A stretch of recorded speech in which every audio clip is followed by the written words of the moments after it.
Okay. Well, welcome everybody to the special Fest for Beatles Fans edition of Talk More Talk, a solo Beatles videocast. Thank you so much. I'm so glad you could be all with us for this. Of course, this will eventually be going online on our channel, so everybody can enjoy it as well online. And that's a release I will never sign. Well, we'll negotiate later, Ken. And well, last year we had such fun doing this panel that we decided, let's do it again. And so I'm really excited to introduce three very good friends of mine and distinguished authors and scholars indeed. First, he pretty much needs no introduction, but I'm going to do it anyway.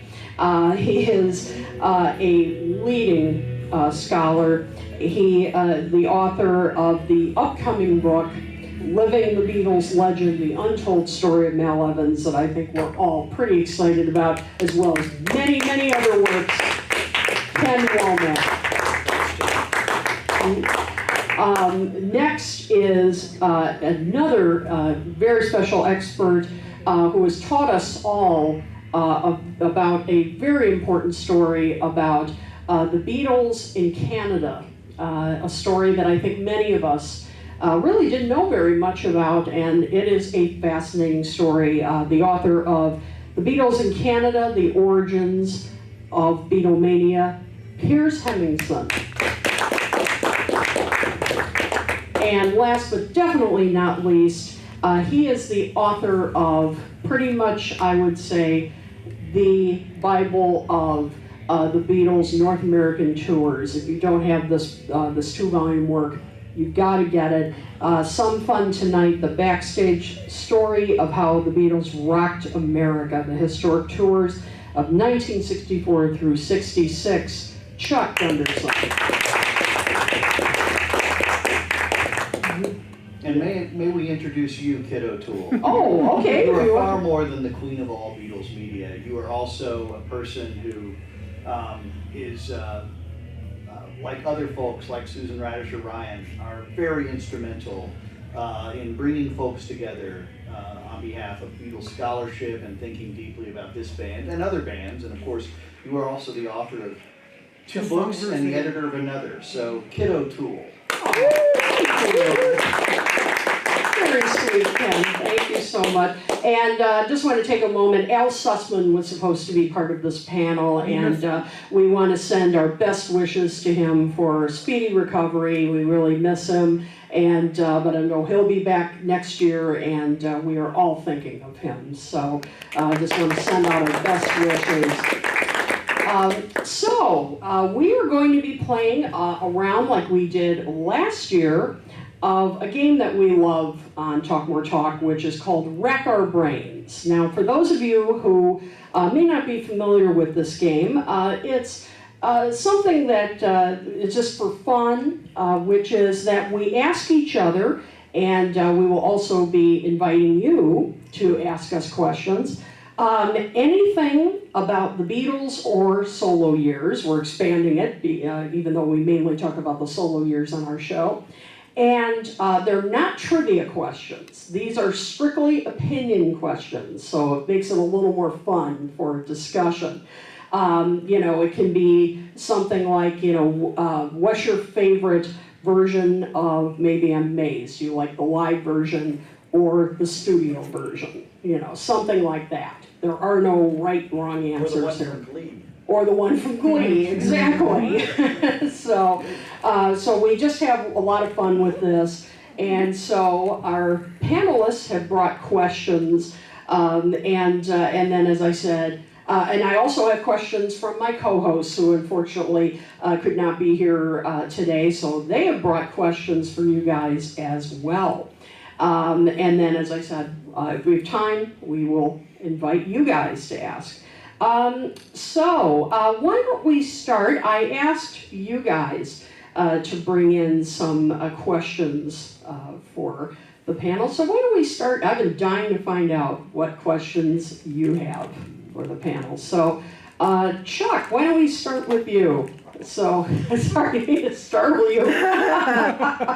You just looked raring to go. So, You did look eager. That was your mistake. yeah, you looked eager. So, and I don't need a microphone. I can just talk. oh no, we've got microphones. Oh, Nope. we are? And yeah, it's not just one microphone this year. I didn't think we were, but there we go. Yeah. Okay, we're passing microphones.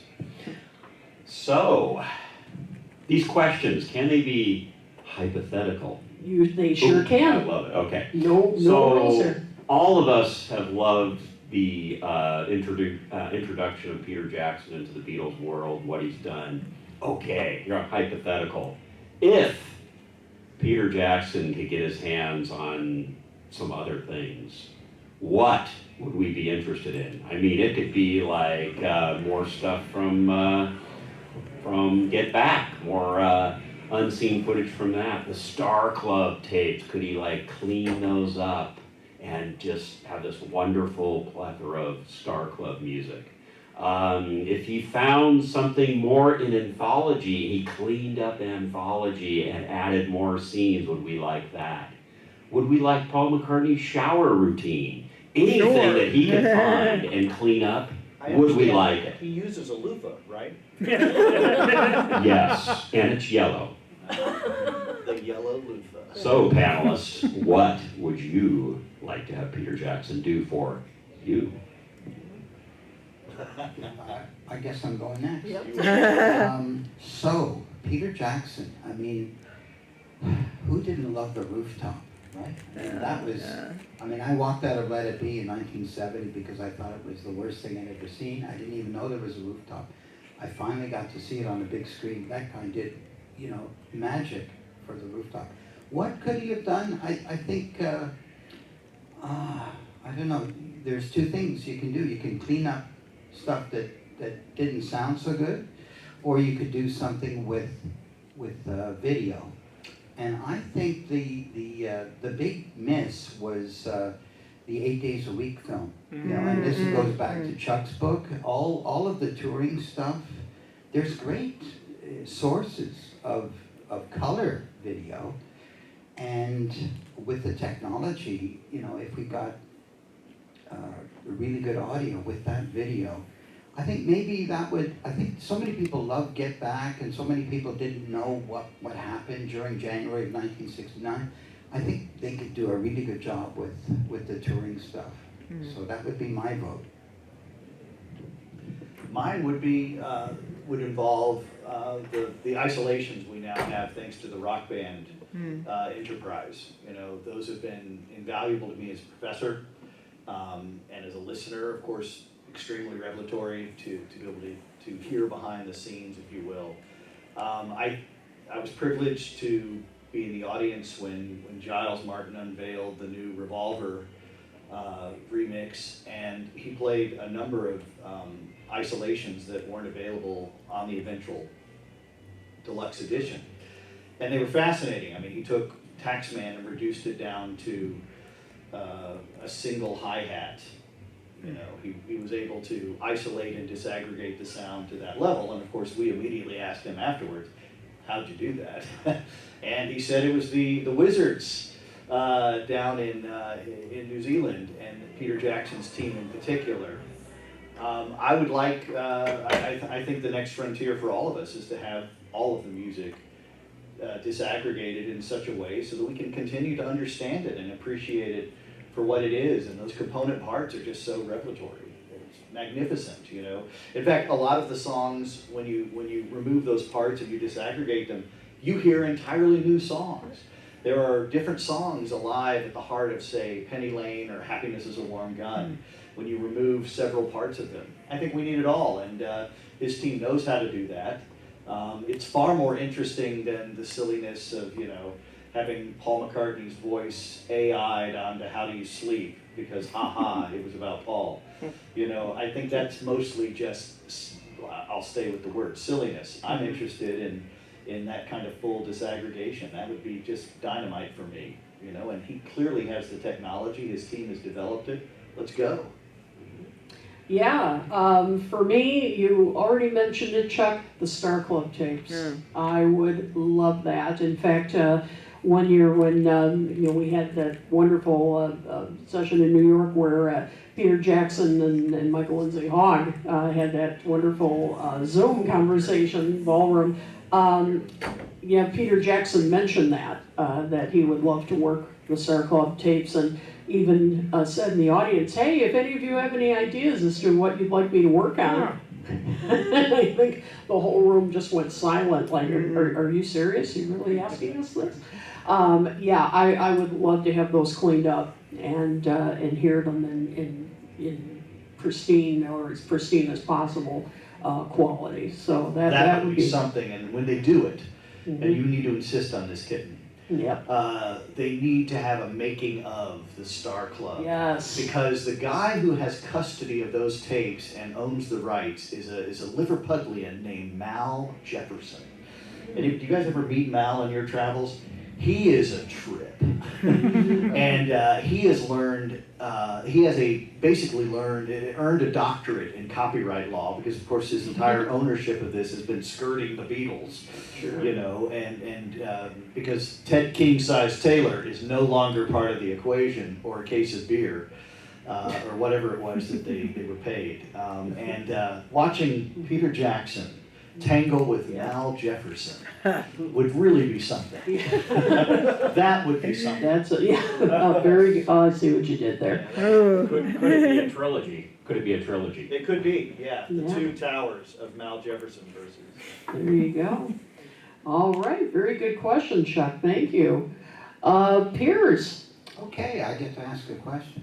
I thought about this, and I go back to Apple. We just talked about Apple. And this whole company that was created in sort of 1967, 1968, was going to be a boutique, was going to be films, was going to be electronic media. The energy they put into Apple, they were producing other people like the Modern Jazz Quartet, if at all they produced them, Mary Hopkin, Billy Preston, and others, Jackie Lomax. What if they had not, hypothetically, done all this other stuff? Would we have seen maybe some earlier solo albums from Paul and George? We know that John and Yoko did their fantastic unfinished music. Just album. riddled with hit songs. Yeah. Especially the So my question is, Nashville. what would they have done? Obviously Paul wouldn't have done A Family Way. He would have done something a little bit, more like McCartney. That folk, this album here, love it. So that's my question, and shall I pass it to Chuck? Yeah. Sure. Oh yeah. Put him on the spot. Wow, okay. And it has nothing to do with Canada. None. Oh. I don't need to put the Canadian flag over me while I'm answering the question. Okay. Yeah, don't smoke us out here, No but Yes, please. smoking mirrors. That's a great question, because I guess I would prequel that question with, what if Brian Epstein didn't die? Then we still have NEMS, and what would they be doing, and what would Brian allow, and and I think they respected Brian and all of that. So that obviously happened, and so yes, the formation of Apple, and I wish they would have just stayed in the music business and not gone in and ventured into clothing, although I do like the clothing. If there was something on Savile Row right now, I might go pop in there and buy some clothing. In the films and all of that, the experimental stuff, I think I just really stay on music and what and finding these kind of nuggets of people, the James Taylors of the world, where you really had time to kind of really focus on that, and they could have really possibly, we could have some just amazing talent or albums. I mean, think of the people they might have just passed that we never even know of, that might have just spawned into these amazing talents, because they did have that ear for that. So I guess my hypothetical would be, I wish they would have just stayed strictly in the music business. I've got to totally agree with you on that. Not just because of the ton of wisdom that I know you have over there, but they spent an enormous amount of energy and personal capital on that project, and they did that after John Lennon had said during the making of Magical Mystery Tour, we're not directors. we we're great at music, but that doesn't mean that it's portable. That you can take that talent, and this is where human beings typically make some of our best mistakes in this area, right? We think that I'm great over here in this sphere. Surely it's portable, right? Surely I can buy Twitter.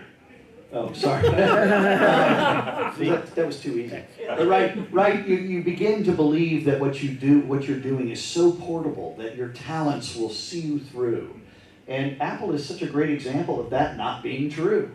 And the tremendous cost that it created interpersonally with Alan Klein coming into the fold to save things. I mean, that's like inviting the mafia in, or the Hells Angels. Yeah. Right? They did come in at one point. They did, right. Save the turkey leg. That's right. Do not lose the turkey leg. Such good advice. So I do think it's incredibly pivotal. The mistakes that come from that, what would have happened? Well, they might have not had so much acrimony. Once they waded into those waters where they didn't have a working knowledge, they were extremely vulnerable, and spent decades, right, until 1989, unraveling some of the disasters that were wrought in 1968, 69. It's incredible. That's a great one, Piers. Going back to the JFK press conference, February 7th, 1964, when they're asked, why do you think I'm paraphrasing obviously, but why do you think your music's so good? And John said, I don't know really. If we knew, we'd all become managers and, Yes. do it, so. Yeah, absolutely. I mean, it does seem like, I agree with you that I think if they had focused more on what they know and what they knew, which was establishing, working on the music part of it, I think they would have been able to develop talent a lot more. I mean, I think, as you kind of pointed out, James Taylor is a great example of that.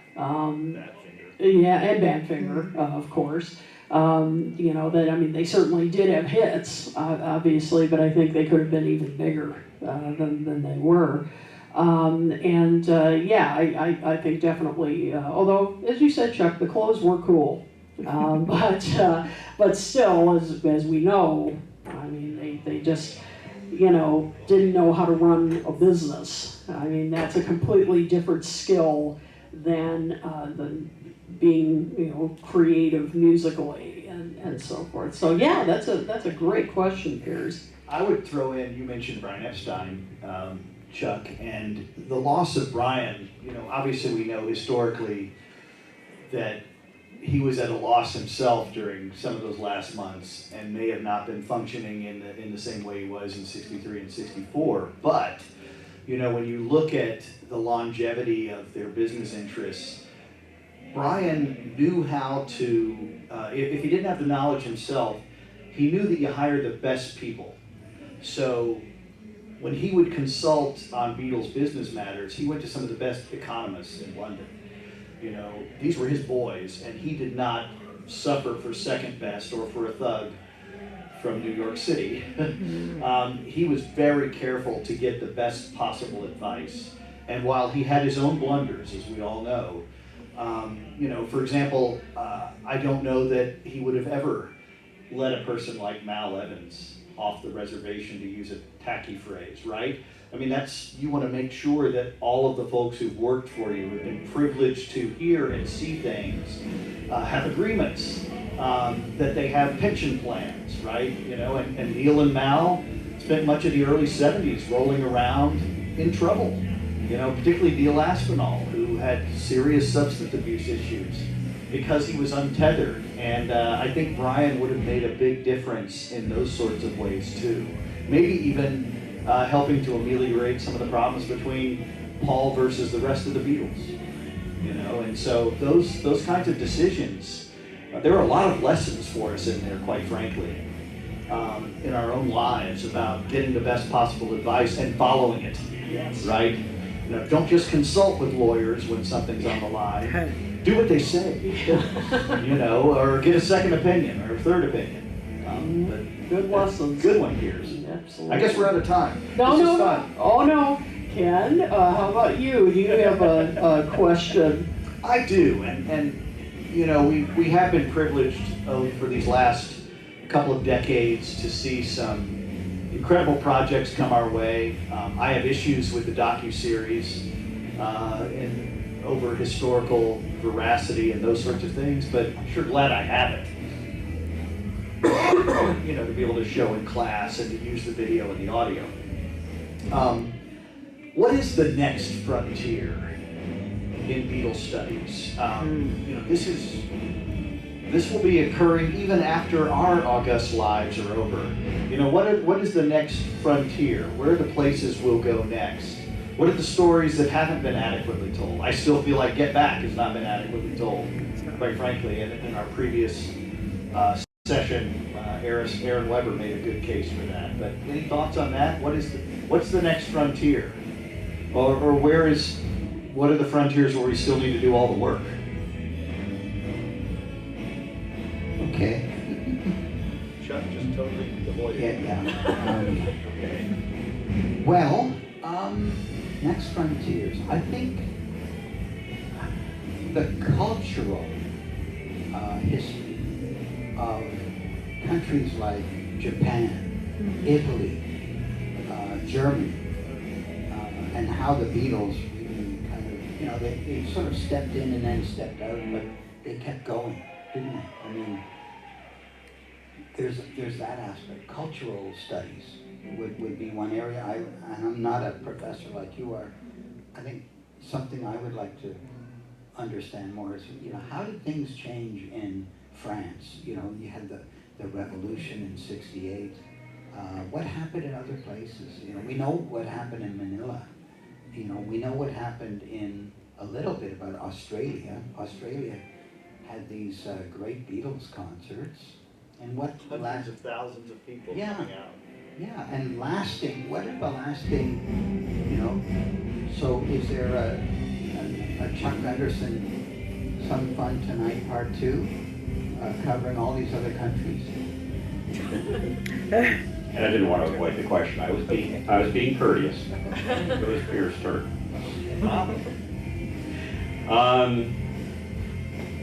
Susan's husband brought up I went to the historians panel and I really liked it. Thank you.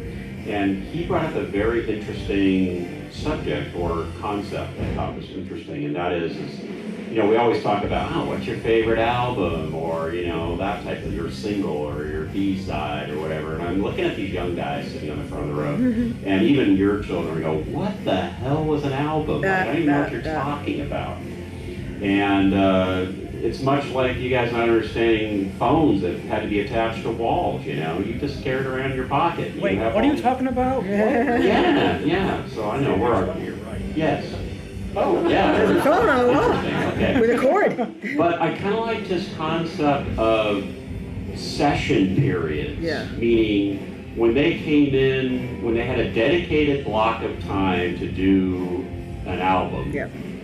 let's talk about the session and all the music they were doing in that session. So yeah, Penny Lane and Strawberry Field didn't make it on the Sgt. Pepper, but it was in that session, Yes. right? I'd like it more of like periods of time. Let's talk about what they were doing while they were filming Hard Day's Night and what was going on in their lives. Kind of categorizing things instead of like, Rubber Soul, let's talk about it. And what do you think the track listing should have been? Or what do they leave on or off? That type of thing. And I also like Pierce's comment about the kind of cultural, societal impact of the Beatles. I mean, we know, like, already, like, you know, them bringing the East to the West. And I mean, how many people were really involved in yoga before the Beatles kind of got involved? And then after that, or, you know, consciousness and things like that, you know, it just wasn't really in the nomenclature of society, and the Beatles do, and all of a sudden, you know, there's stuff springing up all over. So I would like to see a kind of a study on those shifts of kind of a cultural, societal, economic, people that didn't have access to the Beatles, how did they find it? What changed? Could they force change in their respective countries because of what they were hearing, seeing, hearing underground, that type of thing? So that'd be kind of my take on it. Ken? I'm gonna jump in here. Sure. The only thing I would add to Ken's question is the study of technology. You know, like some of us, way back in the dark ages, decided to get Abbey Road on an 8-track tape instead of an album. Big mistake. Yeah. And now, you know, there's different technologies, and we're talking about AI, and we're talking about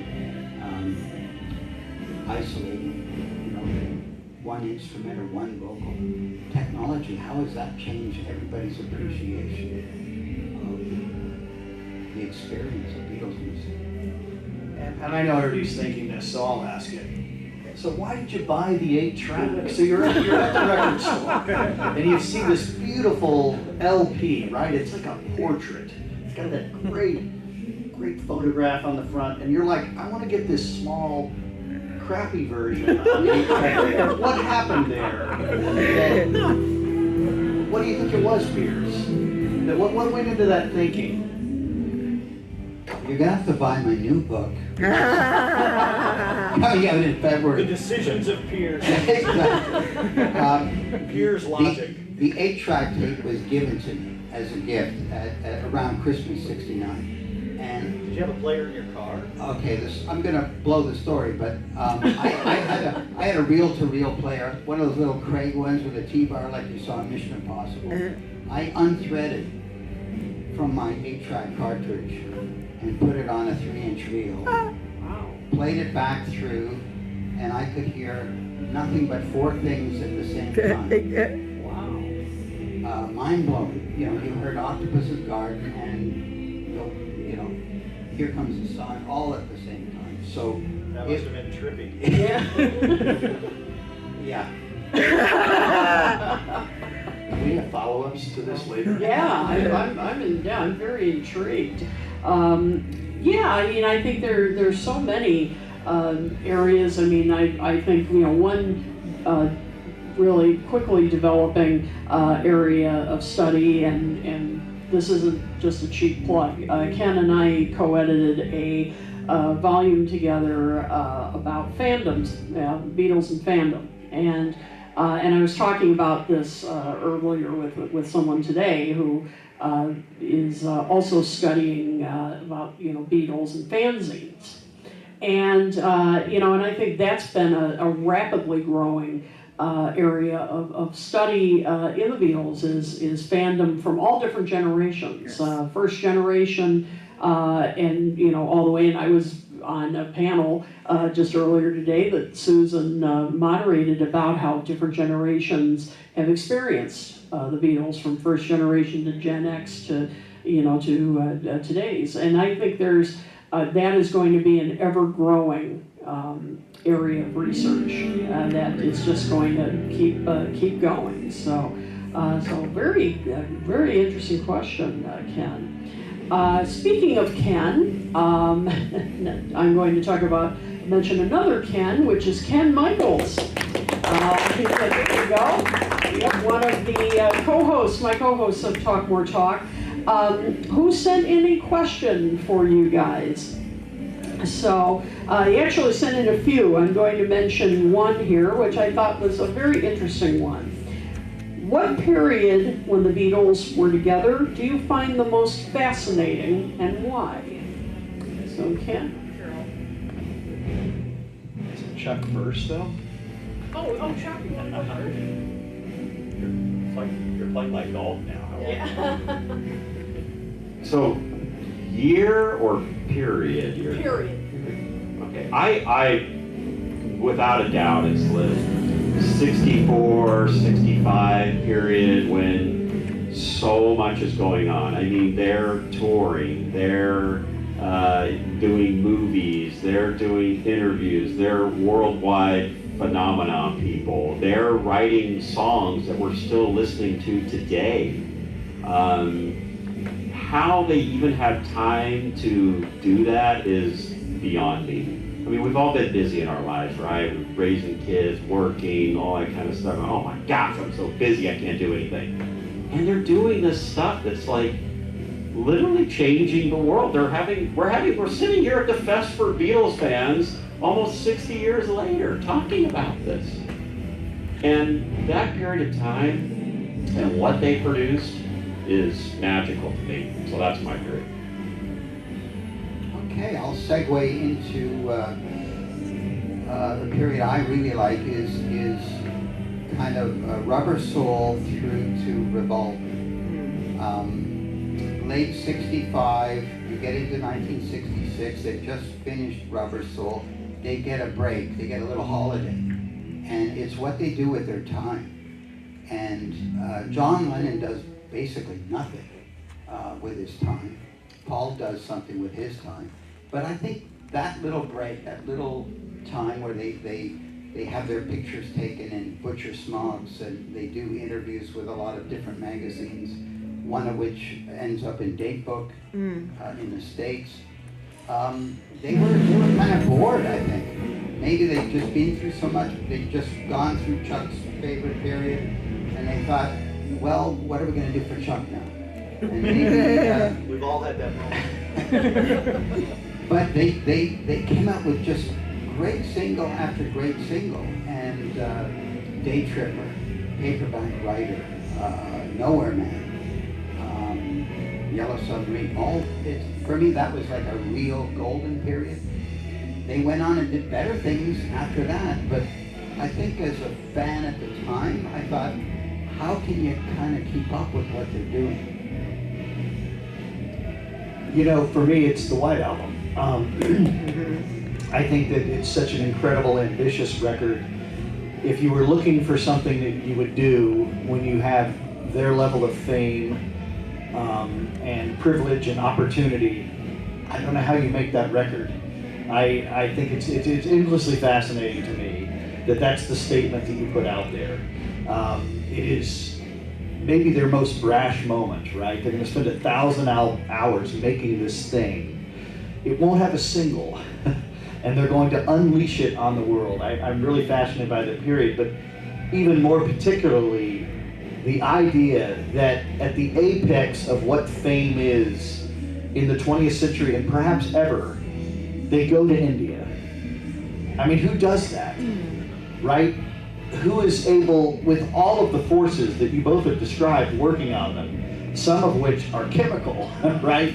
Or sociological, or just sheer life getting in the way, they go to India, right, to study. I think that's just incredibly remarkable. And it's just one of those things that sets them apart. It blows my mind still. And I love talking about that with our students, to say, who does that?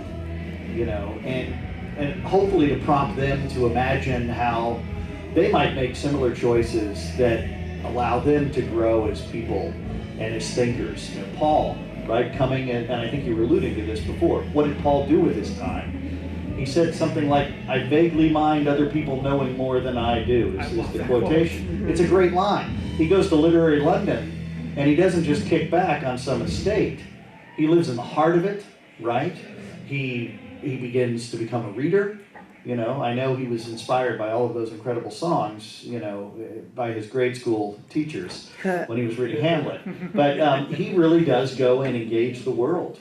He engages the art world. It's really quite something. I think it's amazing. You know, a lot of people would say, I'm just too damn tired. I've been parading around the world to massive crowds. I'm taking a year off. And yet they don't do that. Excellent question. So we only have a couple more minutes, so I just want to throw it out to the audience. Do you have questions for us? Can be about solo or group. Yes. Yeah, this is kind of a simple one, so it doesn't take that long to like answer it or whatever. But what's your favorite Beatle set list? Like 1964 US, depends. Like, what's your favorite songs that they play in a live film? Chuck. Super easy for me. It would be which we have an example of, is a 1960 set list from the ballroom days in Liverpool, where it's just all the rock and roll standards that they love. That would be me. Okay, so set list, I would go with Toronto, August 17th, 65, 2 days after Shea Stadium. So they have a day off in between. They are totally pumped from the reaction they got at Shea Stadium. And they come into a hockey arena. It's 100 degrees Fahrenheit inside that hockey arena because they turned the heat on so they can sell more soft drinks. And In August. only in Canada, they say. But they as Chuck just alluded to, they've done everything. They've performed in caverns and Hamburg and all these really bad places. So they put up with a lot of stuff, and they put up with this. They didn't complain. You hear them on a recording in Toronto, and Paul said to John, "It's hot." There's a word in between hot and it's, and it was really hot. But they did the whole set. And they were excellent, in my opinion, because they just finished the Shea Stadium and they were really happy. It comes out in their music, so that would be my set list. So I would go with, this is maybe too specific, but, and so many people go to the Sullivan Show, but I love the fact that in this debut performance, they're gonna do, and these are the coolest guys on earth, right? 73 million people are watching them. And they do Till There Was You. Yeah. They don't care that it's corny. Who cares? We like playing it. We're playing it. It really was maybe the brightest symbol of what was going to come. That in that moment when they could have played one more of those great rockin' hits of theirs, instead, yeah, they go right, it's going to be eclectic, thank you, and it's also, they're going to go right into, not going to be afraid of music hall or musicals. Mm-hmm. I just love that moment. Absolutely. Tony.